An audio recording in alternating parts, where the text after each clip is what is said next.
this. Let's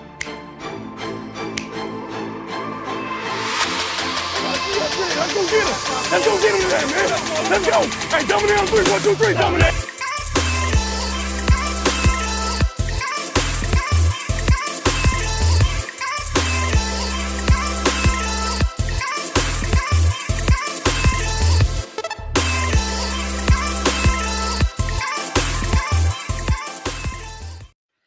What's going on, everybody? Welcome back on this Friday afternoon. If you guys are in the Bay Area, seems like it's raining again, and that's going to be the theme tomorrow.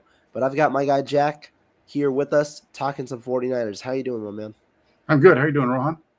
Doing good. Excited for the game tomorrow. I know I'm going to be out there. Seems like you'll be out there as well. So it should be a fun rainy afternoon tomorrow, or rainy morning-y afternoon kind of thing.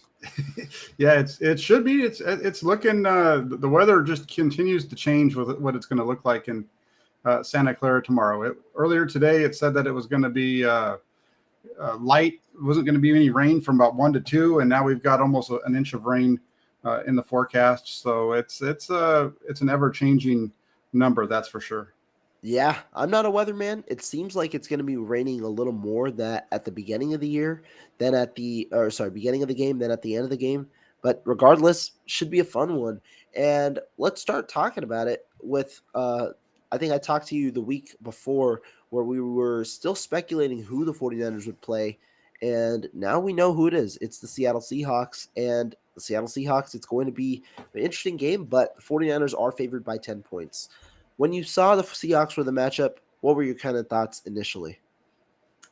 The initial thoughts were, I'm glad it's not Green Bay. I think Seattle's a team that matches up for the 49ers. It's a better matchup for them. And that was my initial thought. But at the same time, it was, that last game up in Seattle was a little bit tighter than we wanted it to be. So I think it has a potential to be a really hard-fought game playing against a division opponent for the third time. I agree. I know we were in agreement last weekend when we were talking about the Seattle Seahawks and the Green Bay Packers in that we preferred the Seahawks over the Green Bay Packers. We thought the Green Bay Packers would be the toughest matchup. Now the 49ers will face the Seattle Seahawks. Odds makers did agree with us, placing the 49ers at 10 points favorites. But we've got to slow down a little bit because this is a playoff game. So I want to ask you, what do you think might be the concerns for the 49ers tomorrow? I think it starts off with turnovers. I think that's the biggest one for the 49ers is that if they turn the ball over, that's where they get themselves into trouble. On the positive side, Seattle has turned the ball over at least once in 16 of their 17 games this season. So that's a positive for the 49ers. And you look at it, so there's the turnovers, and then the next piece is the run game for Seattle. If you can shut down the run game, I put this game on Geno Smith's shoulders, I think that benefits the 49ers as well. They've done a really good job against their passing game this season. The most explosive play was a 27-yarder in the second quarter, I think it was, of the first game to Tyler Lockett. They haven't let Metcalf get going at all. Metcalf had his longest reception so far against the 49ers this year is just 13 yards. So there's a lot of things that you can see that could be problems for the 49ers, but it really starts with turnovers and the ability to stop the run. Yeah, I think that turnovers is a good sentiment. Why? The 49ers, they have 4 losses this year. What's happened in each of those 4 losses? They've lost the turnover battle. Now, the difference between 2021 and 2022, 49ers are creating turnovers at a much higher level while being more efficient in giving away turnovers. Last year, they only had 5 games with a positive turnover differential. This year, that's 10. Each of those 15 games, they've won. So there's a clear path to victory in that you don't turn the ball over, you likely win the game. You do turn the ball over more than your opponent, you're not going to win the game. And so I think that is an important part of this game. And remember, last time that Brock Purdy played the 49ers, we see here, he did have an oblique injury, but he also had a couple of turnover-worthy plays that were dropped. So we will see, does that change in the playoffs anymore against the Seattle team? And what's the difference in the matchups from the first 2 times that the 49ers did face the Seattle Seahawks? And so turnovers is a one thing. And really, there isn't necessarily too many concerns on paper. So we got to talk a lot more about the positives. Where do you think the 49ers are favored in this matchup? everywhere, really. I mean, I was going to write a column on Wednesday, just kind of going through all the matchups, and I decided not to because it gets boring when you're writing the same thing over and over again, because every matchup favors the 49ers. The quarterback matchup, I think, Agreed. favors the Yeah. 49ers. I think the running back matchup favors the 49ers with their, maybe not Kenneth Walker is a heck of a running back, but overall that the running back room for the 49ers is much deeper. It even goes into a wide receiver.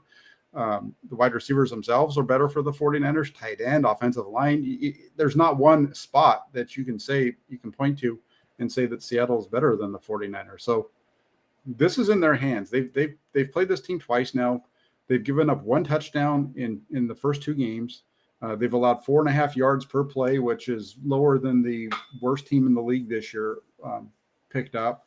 So it all is in their favor. It's just a matter of, can they go out and not do what we're doing right now, which is say that they're better. They've got to not just roll the ball out of the field and say we're going to win. They need to go out and do it. Yeah, I think so too. And it's funny. Like you can say it, but it's actually true this time. The 49ers are favored in legitimately every matchup in this game, in my opinion. I think when you talk about the quarterbacks, Geno Smith has been on a slide over the last 5 games. He hasn't played very well, especially in terms of in terms of his accuracy. Brock Purdy, he continues to grow, and he is on an upwards trajectory at the moment. Running backs, you have Christian McCaffrey and Elijah Mitchell and Jordan Mason. Right now, it seems like only Seattle can depend on one running back, Kenneth Walker, and the offensive line, which is attributed to the running game, is stronger in San Francisco than it is in Seattle. And when you talk about skill position players, DK Metcalf, Tyler Lockett, certainly good weapons, but the combination of Ayuk, Samuel, Kittle, and McCaffrey in the passing game outweighs what Seattle has in their passing game. And defensively, Seattle is not good. Defensively, that's the biggest disparity. Seattle, not a great defense. 49ers are a good defense. While Seattle, solid enough offense, despite their performances recently. 49ers, pretty good offense as well. So that's kind of the biggest disparity. And we've got to now factor in the third portion of this game, the rain. We've talked about it at the beginning of this show. It seems like it's going to be a rainy game. How do you think that changes the game plan? I think that we'll see the 49ers maybe be a little bit more run heavy. It's hard to really guess at it. Watching Brock Purdy throw in the rain the last couple of weeks, I would say that I'm not worried. I'm not all that worried about his ability to put the ball where it needs to go. He throws a really nice ball in the rain. It's not often that you see a guy when it's rainy, at least as windy and rainy as it's been at the two practices I've been at last week and this week, to be able to see that guy put a nice spiral on the ball and get it to his guys. The biggest thing for it is when he's throwing the ball, can he get it out? Can he get it to their bodies? I think that's the biggest thing when you're playing in the rain. It's hard for these guys when it's wet to be able to make that catch with the ball out here, or not when it's on them. So you got to put it on them. Maybe not throw it out in front of as much as you normally would, so that they have to slow down to really. You just got to put it on your guys. I think that's what I'm trying to point at. And he's done a pretty good job of that in the two practices I've seen. Kyle Shanahan mentioned it yesterday in his press conference about his performance in practice in the rain on Wednesday this week. I don't worry that much about him in terms of the rain. My concern with Brock Purdy is just don't turn the ball over, because if you don't, you're going to win this thing. And that's the only concern. And he hasn't really done it at a high rate to begin with. So, it's not like we're looking at a guy who's turned the ball over consistently and asking him to do that. We're just saying, keep doing what you've been doing. If you keep doing what you've been doing, you're going to win. Yeah, I think so. And the rainy wildcard game, I think, favors the 49ers for two reasons. One, I think 49ers, like I just said, strong defense that combats the strong running game for the Seattle Seahawks, which really is predicated on Kenneth Walker more than their offensive line. The 49ers, though, fill gaps as well defensively, and also have been able to shut down, aside from Josh Jacobs, been able to shut down running backs that have been positive influences this year. And so I think that that's a factor as well. And so the 49ers, I think that they are favored in that matchup, whereas the 49ers offensively, they're a good running offense. They're one of the more efficient ones, while the Seahawks aren't necessarily a good defense at defending the run. And so I think that matchup is favored for the 49ers, which could get them out to a lead. And when you have raining conditions, throwing the ball downfield, which Geno Smith might look to do with DK Metcalf and Tyler Lockett, because the 49ers have given up explosive plays, well, it becomes harder to do that. And so I think that that's where this favors the 49ers, especially if the Seahawks are playing from behind like they did in Week 15, once again in the second half. Yeah, and, obviously the run game is going to be a big part of it. It'll be interesting to see how the Hunters deal with him. He played in the first game at Levi's, had 3 tackles for loss, wasn't in the game up in Seattle. But both games, the 49ers, we saw them get over 100. I think it was 170 yards in the first game, 189 in the second. I think if my math was correct on that. So they've shown the ability to run against these guys, and they've, it's not always big chunks, but they've been able to be consistent with it and then throw the ball well. They've run the ball well against Seattle, but really it's been their passing game that's made the big plays for them, other than the Deebo Samuel, the one run by Deebo Samuel and the one run by Jordan Mason at the end of the last game. It's been a lot of little plays in the run game adding up, and then the big shot plays off of the pass. The 2 to George Kittle up in Seattle, Garoppolo to Dwelly down here at Levi's in the first matchup, and turnovers. Turnovers have been a big part of it for the 49ers as well. Yeah, agreed. I think all 3 facets are important.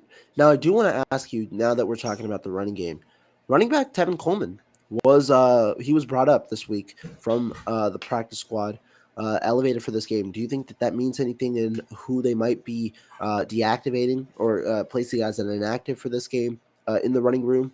And do you think this might indicate they're running the ball more? If they deactivate one of the running backs, it would probably be Ty Davis Price. If one of these 2 guys is not, one of the normal guys isn't out there, that you're going to get Mitchell and McCaffrey, obviously. Jordan Mason's going to be out there. Those are your 3 main guys. So if they decide to deactivate a running back, it would be Ty Davis Price.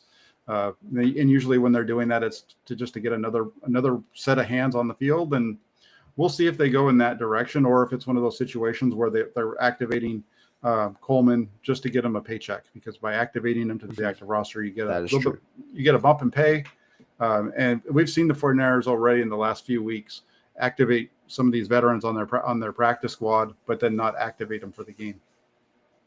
That's true. They have done that, and I forget, did they do that with Sudfeld last year in one of the playoff games and activate him and then get him that paycheck last year? They did. I don't remember which one it was, but they did. They activated him for a game. They did it. I think it was the week before last with Kimoko Ture as well. They activated him for the game, but didn't off the practice squad, but didn't have him on the active roster. And they've done it. They've done that a few times throughout the year. Yeah, and so remember, I believe that playoff activations reset when it comes to playoff time. Normally, you get 3 activations, but I do believe it resets, right, Jack? When it comes I'm to not playoff 100% time. certain on that one, so I Got can't it. answer that one. Certainly. But we do have a super chat here from Blind Tom 61. He says, "My only concern is that, face it, the Seahawks have owned the Niners for years through thick and thin. Go get them, Niners." This is true. The 49ers haven't swept the Seahawks in years up until this one. Do you think that the divisional matchup, and do you think that obviously it being Pete Carroll on the other sideline, how much do you think that plays into it? Oh, I think I think that Seattle can challenge the 49ers. Again, I go back to the game up in Seattle, and that was a 7-3 game late in the first half. It was, the 49ers kind of are dominating on defense, but on offense, they weren't doing anything. They weren't moving the ball very well. They had one good drive early on that led, with the touchdown throw to Kittle. But other than that, they were really shooting themselves in the foot. And just under 2 minutes to go, you have Brock Purdy throw a ball down the middle of the field that should have been picked. Seattle should have had the ball in 49ers territory with about a minute and a half to go in the half. Instead, the safety drops it. 49ers punt. 3 plays later, Seattle fumbles the ball, and the 49ers return it down to the 6, and then they stick it in the end zone to make it a 14-3 game. So that was a close game in the first half. And a play like that, that's what we're talking about, where there's just, you can't make those big mistakes. And if that play goes differently tomorrow, it could be bad news for the 49ers. It's a lot closer, I think, than people want to believe. And I know that Brock Purdy's playing well. I know, like, all of the things that he's been doing at a high level.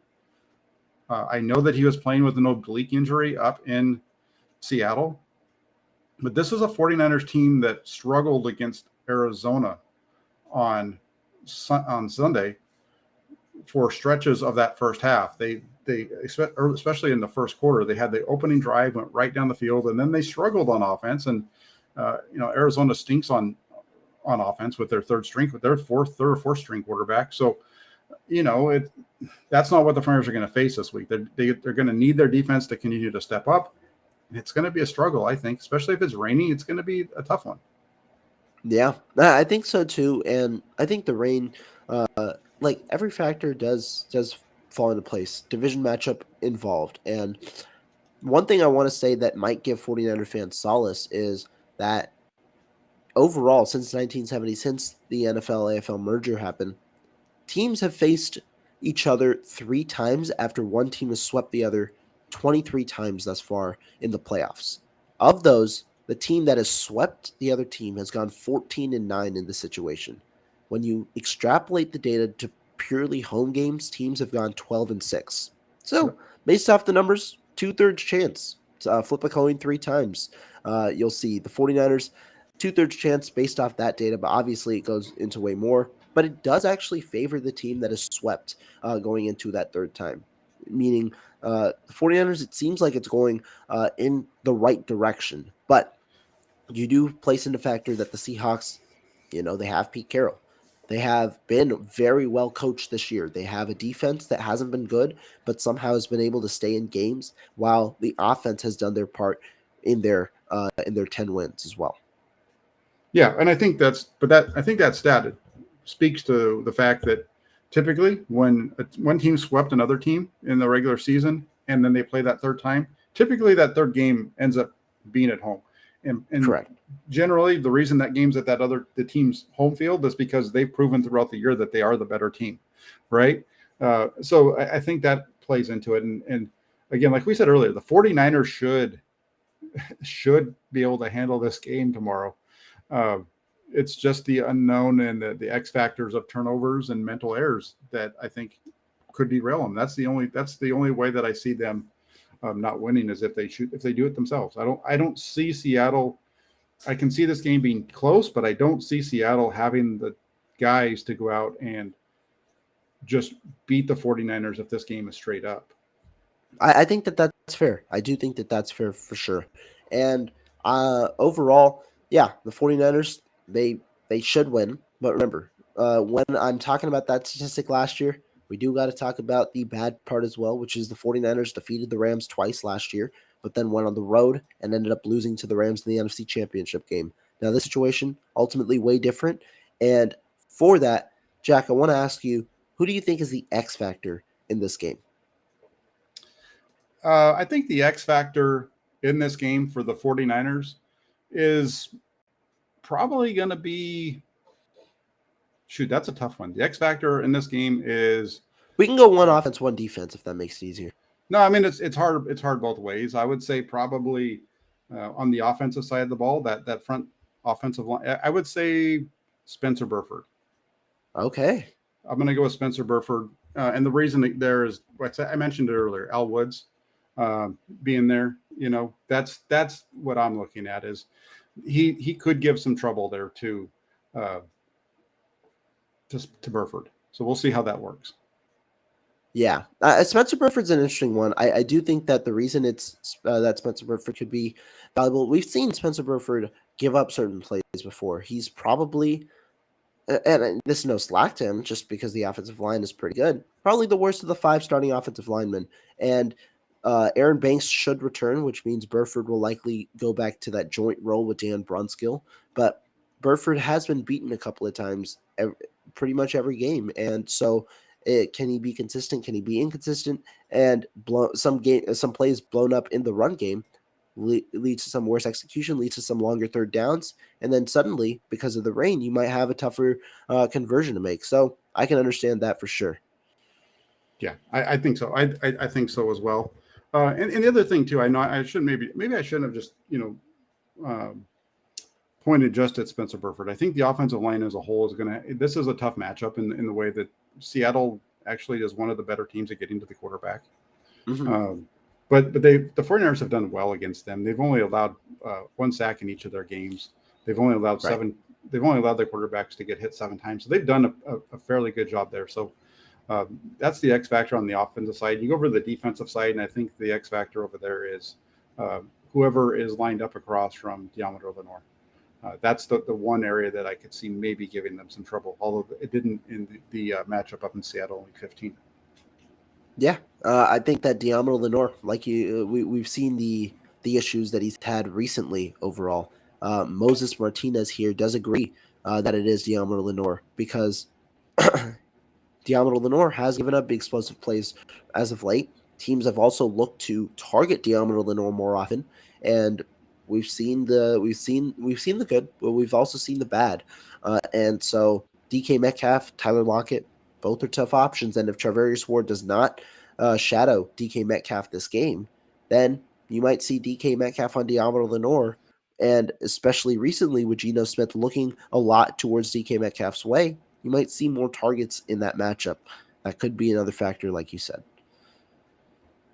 Yeah, it's an interesting one. I know people have been all over DeMeco Ryans. Last week, let's just take a step back. Let's look at some numbers really quick for Lenore. Against Seattle in Seattle in Week 15, he gave up 6 catches on 8 targets. So that doesn't sound good. It's a 75% completion rate.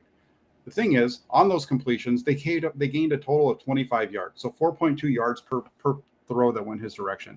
On Sunday against Arizona, he gives up the big play on the first throw that comes his way, 77 yards, right, to AJ Green. So it's 1 for 1 for 77.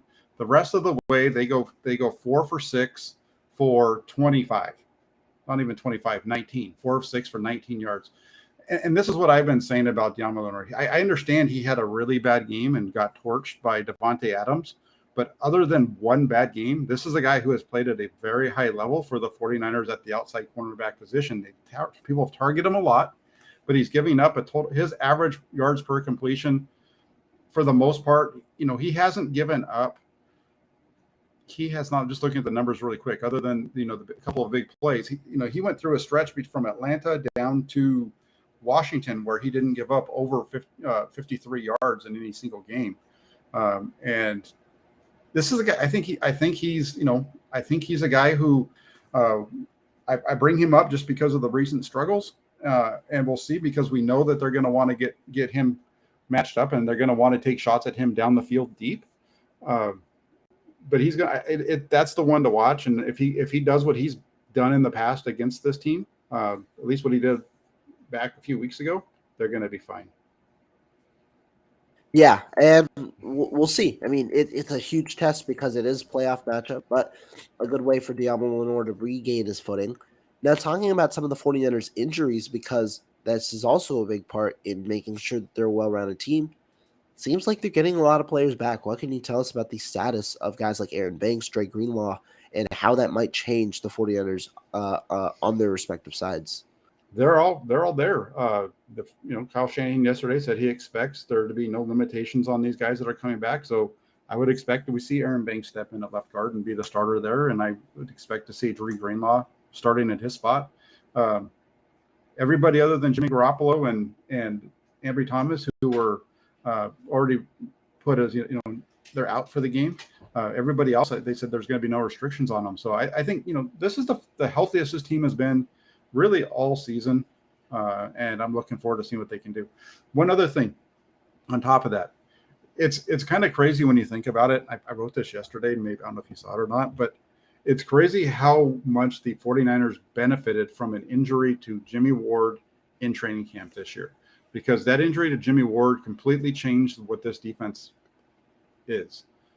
I don't know if you've heard this or not, or if I've said this to you, but with Jimmy Ward, when his injury occurred, you have, at that point, Tayshaun Gibson's not even on the team. Correct. So he goes down. They sign Tayshaun Gibson late in training camp.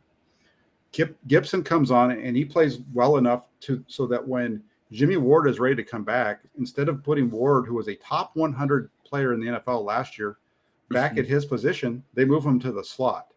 And that move right there helped solidify this defense, because if you look at the numbers of the guys that were playing in the slot and over the beginning of the season, I'm talking about Samuel Womack and Diamador Lenore when they were in the slot, bad news. It was not good, especially Diamador Lenore. He was playing in there. They were winning games and stuff, but he was getting torched on the inside. They moved Jimmy Ward in there, struggled a little bit against Kansas City, first game back, whatever, also Kansas City. Struggled a little bit in the first half against the Rams the next week. From that second half of that Rams game, the rest of the way, he has played that nickel position better than what we've seen from the 49ers, probably at any time during Kyle Shanahan's tenure here in San Francisco. I think better than even K'Wan Williams in terms of coverage and his ability to fit in the run. And all of that's because of an injury that looked like it was going to be bad news for San Francisco at the before the season started, and it's really turned into something I think that's made this defense even better than they were. In a way, one of the negatives of the season ended up becoming a blessing in disguise. Like you said, the injury allowed for, because Tashawn Gibson was brought in for depth when Jimmy Ward went out. That was the reason Tashawn Gibson really started earning a spot on this team, because Ward obviously had an injury, and the 49ers at the time only had 4 safeties on the roster, in Ward, Hufanga, Tarvarius Moore, and George Odom. There weren't any other safeties that were going to make the 53-man roster on the team, and so in comes Gibson, and Gibson immediately made an impact. I believe he started every single game this year, and so it's been a very solid addition. Some can argue that Gibson maybe even has been better than his counterpart in Talanoa Hufanga. I don't know if I'd go as far, but Gibson has been very solid and very consistent in his role with the 49ers this year. And it also has allowed Jimmy Ward to play at a very high level at the nickelback position, which the 49ers really needed after the loss to Emmanuel Mosley, because they didn't have any other cornerbacks. Otherwise, you might have seen Ambry Thomas on the outside or something like that for the foreseeable future with Diamador Lenore on the inside. And so you needed another threat at the nickelback position or at the outside.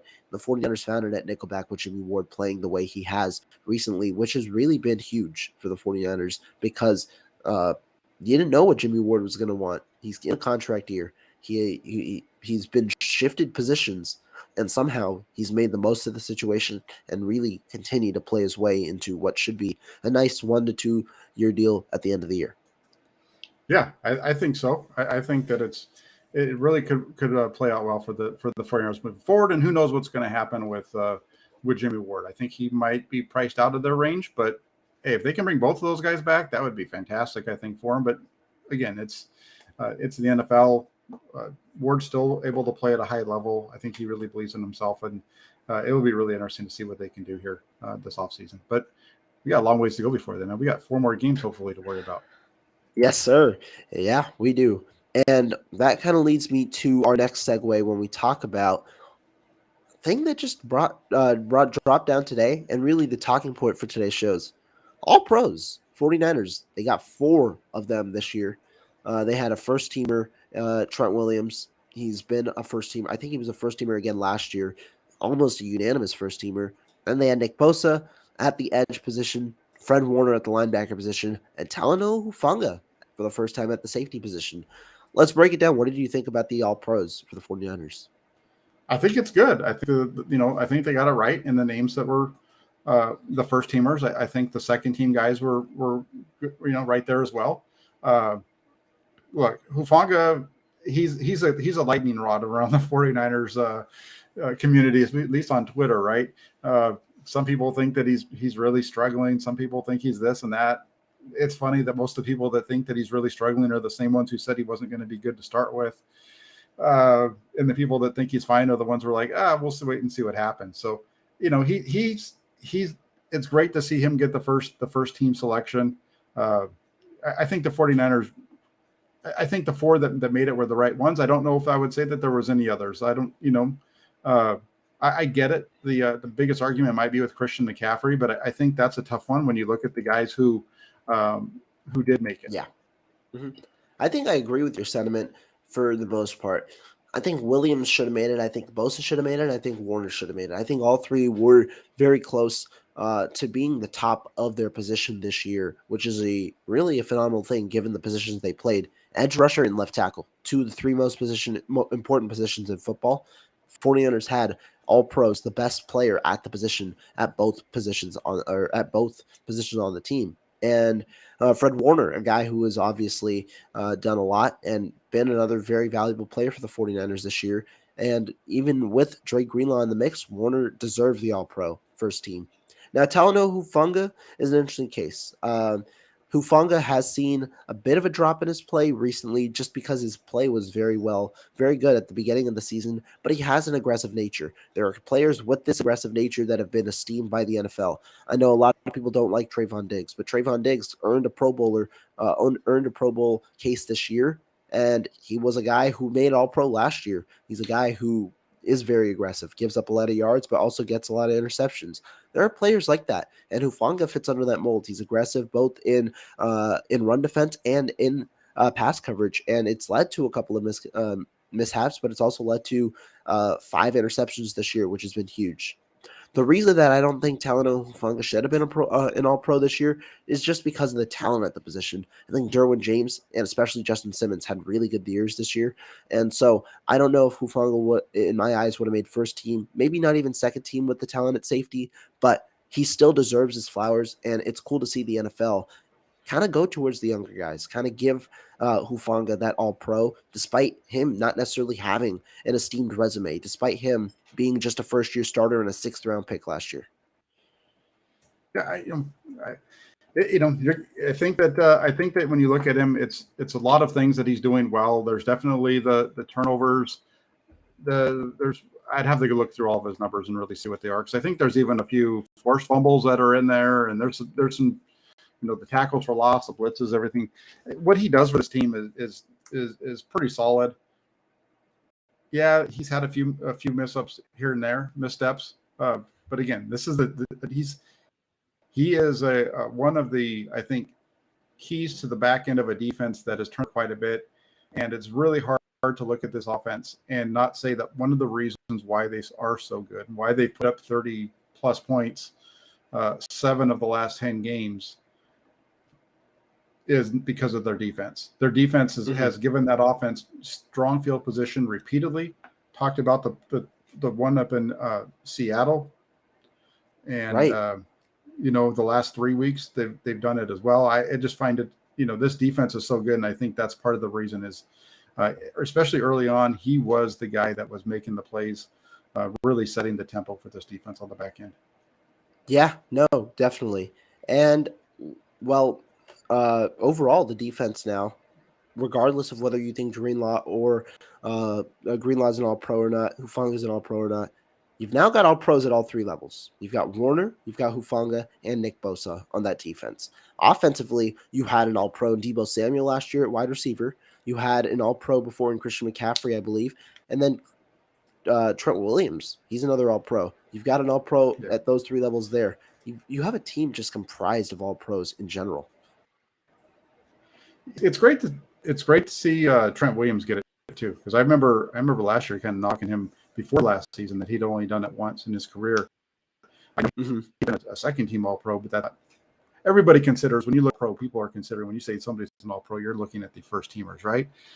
And he'd only done that once. Now to do it back-to-back years, that really shows how well he's playing and how well respected he is around the league. So it's an honor well deserved for him.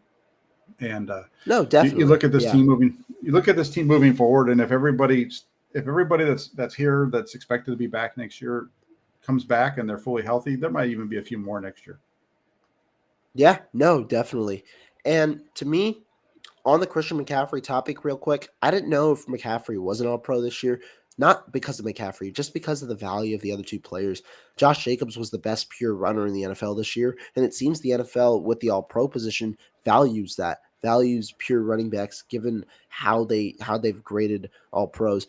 And Nick Chubb just was very efficient. He's potentially the best running back in football in general. Now McCaffrey, very versatile. Obviously, with the total all-purpose yards, you'll see he ranks amongst the best, if not the best in the NFL. I think he probably comes in 3rd. It was a big shocker to me that he didn't get the Pro Bowl ranking, but as an All-Pro, I did not know. I don't know if he would have gotten it. Now, if there was a flex position, I think McCaffrey probably ends up coming first with that, with his versatility and his impact. But also, a part of his impact comes outside of the stat sheet, which is also important to note. He's not necessarily the guy that'll rise up fully in statistics because he receives a lot of attention from defenses opening up other players. That's why the 49ers have really seen an increase in their offensive usage to other players as well, and seen an increase in output. So to me, don't know if McCaffrey makes it as an All-Pro, but overall, it's been a great year for McCaffrey regardless. I agree with what you're saying in terms of the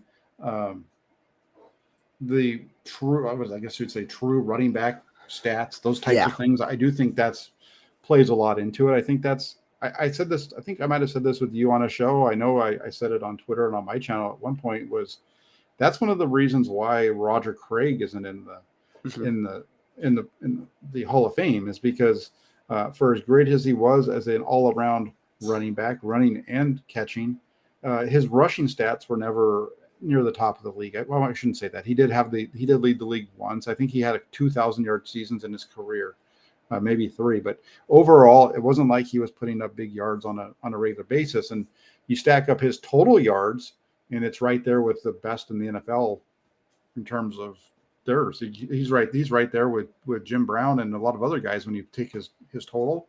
It's just, I think, the way that the position has looked like. And Josh Jacobs is one. As a running back, as a pure runner, Josh Jacobs, you can't, it's hard to argue with him, getting that spot. We saw how good he was against the 49ers. He's the only back to get over 59 yards in the game against them this year. So I think that's what holds him back, but it takes nothing away from how great he is, because you mentioned it. It's in his stats, and it's in the way that he opens up everybody else. And, Christian McCaffrey, whether he's on the All-Pro list or not, hopefully he's really mad and he's ready to go for tomorrow, because that would be one way to show everybody that they were wrong. Yeah, I think so too, and it's good fuel going into the playoffs. Now, the last situation that I do want to talk about that is ongoing, a little away from the playoffs necessarily, but it's still important to talk about. DeMeco Ryans. We'll talk about Adam Peters in a minute as well, but let's start with DeMeco Ryans. A guy who has gotten now 4 requests for interviews. He's not going to take all 4. Not all 4 are going to be presented, but he's now gotten 4 interviews. Ian Rappaport deemed him the hottest head coaching candidate right now. Do you think he remains with the 49ers in 2023 based on the information right now? Did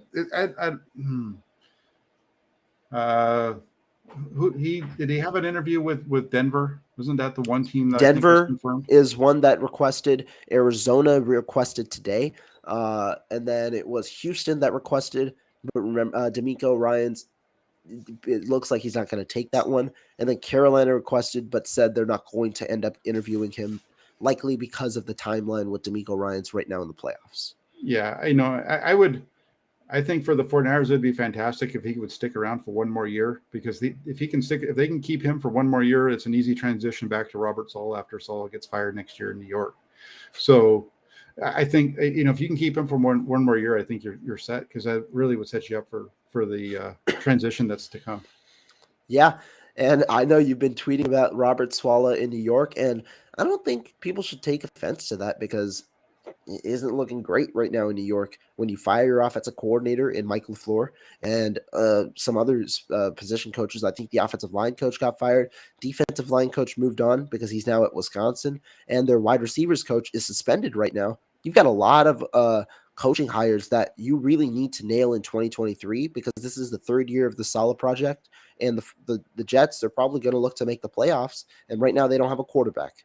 And so a lot of pieces where we have to see about Robert Saleh. But DeMeco Ryans, I actually think there's a realistic chance he remains with the 49ers. I talked about it earlier this week in an article. I said, when you look at the other coaching positions, Denver was the one that first requested him, but Denver, they also requested Dan Quinn, a guy who they were really high on last year and likely would have gotten the job had they not given it to Nathaniel Hackett, an offensive mind. Quinn, again in the mix, seems like the favorite right now. And then Jim Harbaugh is there as well, although it seems like that simmered down a little bit today. I don't know if he ends up there. I still think that there are some other candidates that they might prefer, including their own defensive coordinator, Ahiro Avero. Arizona seems like that could be a spot potentially, but right now I think it's either Sean Payton or Vance Joseph. Payton, the guy who they might trade for with the capital that they get from the DeAndre Hopkins trade, and then Vance Joseph if they want to save money because he's an internal option that they can promote. Then Carolina doesn't seem like they're going to interview him. Houston doesn't seem like he wants that job. Indy hasn't requested him. They might be the best spot for him, but he hasn't requested. He hasn't been requested yet there. So we'll see if that happens. And then the last job is the other one that he's gotten, which is Carolina, Denver, Arizona, Houston. Oh no, I talked about all five. So that's kind of my thoughts on the DeMeco Ryan situation. I don't know if this is the year for him because of the focus towards offensive coordinators, but also because he might want to stay himself given the situation that he's been presented. I mean, if I'm DeMeco Ryans, I'm looking around the NFL landscape and I'm looking at those 5 teams that you're talking about, and I'm saying these jobs all suck. I mean, I know there's only 32 of them, but you're going into a position at almost every one of those teams in which you're going to be there for probably about 3 years and then you're going to be fired because they don't have anybody at the most important position. Especially look at what's happening in Denver, right? They make this huge trade, give up all this draft capital, this big dollar contract to a washed up quarterback. And he's expected that whoever, Hackett was supposed to go in there and be the guy that's going to get it done. I don't think DeMeco Ryans is the guy. Who's DeMeco Ryans going to bring in as his offensive coordinator? I think those are the questions. And that's what the questions were with Robert Saleh 3 years ago. When we were looking at this, is who is he going to take with him? Who is going to become his offensive coordinator? He brought a guy that he knew, that he was familiar with. They screwed up the draft by taking a guy who was a great trick shot basketball type guy that plays quarterback who could, make a really cool spin around throw in shorts. But as an actual quarterback who actually plays the game, the only thing he does good is, have fun with his mom's friends. But, you look at it and this is just it's just a bad situation, I think, for DeMeco Ryans to walk into. It's all of these spots are bad. Look at what they just did in Houston. I mean, they fired a coach. Yeah. They bring in Lovie Smith. Lovie Smith doesn't want to be the lapdog for the general manager out there and lose the final game of the season. They can him. I know that there's only a few of these jobs, but if you're going to take one of these jobs, you need to take it knowing that you've got the support of everybody there. And that's one of the things that I don't know if these guys that are leaving Kyle Shanahan, if they really have the cachet that it's going to take to be successful coaches in the NFL. Because in order to be a successful coach, you have to be good yourself, but you also have to have a wide reach of different people. And you really need to be able to, and none of these guys have ever been put in the position where they're responsible for doing these things. And and it's a tough situation. And so is Ryan's going to be back? Probably. Should he be back for his case? Yeah, he definitely should be back. And really start to try to build a potential, who's he going to bring? And if it's just somebody else off the 49er staff at this point, there isn't an offensive coordinator that's on this staff that you would, there's nobody here that you can say, well, that would be a great offensive coordinator for you in Denver next year. You know what I'm saying? Correct. Exactly. And yeah, like you said, there might not be the position that he wants. I don't think money is the problem right now. Ryans has the money. And so I don't know if he's angling for a promotion that doesn't benefit him. I think the two best jobs on the market are Carolina and Indy because of the infrastructure of the teams. And it just doesn't seem like either right now is going to be involved with DeMeco Ryans. And so I don't know if he should take one of these jobs. It'd be funny enough if DeMeco Ryans ends up where Robert Saleh is in 2023 with the Jets. But that's speculation for another time. The second portion, a quick hitter, Adam Peters. He was given 2 interviews. One was surprisingly also with the Arizona Cardinals, but he declined both interviews, remaining with the 49ers. Thoughts? I think that that's a very interesting move. I think the one piece about that with Adam Peters is that's a guy who's a Bay Area guy. He's from the area. He's from right down the road from where he's working. I think that's part of what makes this such a nice spot for him. And I do think that at some point here, John Lynch isn't going to be here for 10. I don't think he's a 10-year guy. I think if the 49ers win the Super Bowl this year, there's a very real possibility that he could end up in in the Amazon booth, which would be great because it'd be so much better than listening to Kirk Herbstreit every week because that guy stinks as a pro football announcer. But I just think that you look at it and Adam Peters, the job that Adam Peters is doing behind the scenes, I don't think is going unnoticed. I don't either. I think Adam Peters is very interesting because of the factors that we saw last year. Adam Peters isn't a first time. He's not a guy who's just been announced as a GM candidate. He was there last year. He was a finalist for the New York Giants job with Joe Shane, and I think he was their number 2. He conducted 2 interviews with the Giants during the 49ers 2021 playoff run and was a finalist for that job. There's a very clear interest in him being a GM, and I don't think that the timing is the reason why he passed this time, because he took it while the 49ers were in their playoff run last year as well. I think there's serious interest in him remaining in San Francisco and potentially getting a bigger role sometime in the near future. Your point about John Lynch is it seems correct. It seems like he might want a minimized role at some point, but he also came into this job with the goal to win that Super Bowl. And right now, the 49ers, they've been close but haven't gotten it yet. If he gets the Super Bowl this time, though, who's to say that he might not just go not necessarily walk away, but look for a job with a minimized role, which comes with the TV job, which also coincidentally pays him a lot more than likely what his $5 million salary will be right now.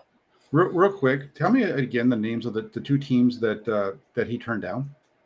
Adam Peters turned down the Arizona Cardinals and the Tennessee Titans. Okay. The Tennessee Titans also interviewed Rand Cartland. Go ahead. Let's take a look at those for a second. The Arizona Cardinals, they are not going to be good for a very long time because they gave a boatload of money to a quarterback that is not good. That is a terrible job for a GM to take. So Adam Peters is very smart to turn that one down. I don't know what the situation is in Tennessee other than they gave a bunch of money to Ryan Tannehill on a deal I think was probably similar to what Jimmy Garoppolo got here. I'd have to look at the numbers on his deal, though. 418 was that deal. Just a little more than Garoppolo. You know what? I don't know where they are, like how stuck they are with him.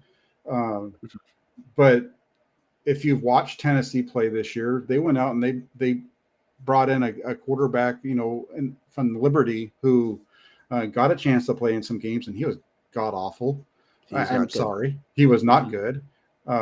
Which just happened to be somebody that worked with the same quarterback coach that worked with Trey Lance. Interesting how that works.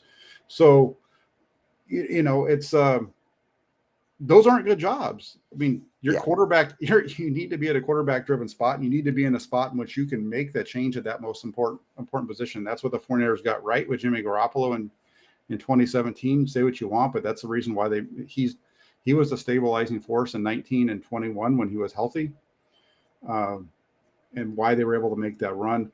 And they also learned from the mistake in 2020 without having the backup to go and get the right guy, right?